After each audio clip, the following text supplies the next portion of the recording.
এটা হচ্ছে আমাদের বাড়ির ঠাকুর মন্দির। এটা হচ্ছে আমাদের ঠাকুর মন্দির। এটা হচ্ছে আমার বাড়ি। এটা হচ্ছে আমাদের বাড়ি।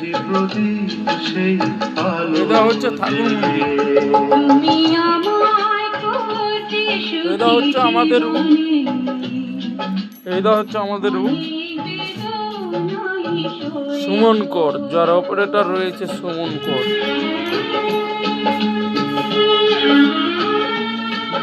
ইনি হচ্ছে আমার বাবা।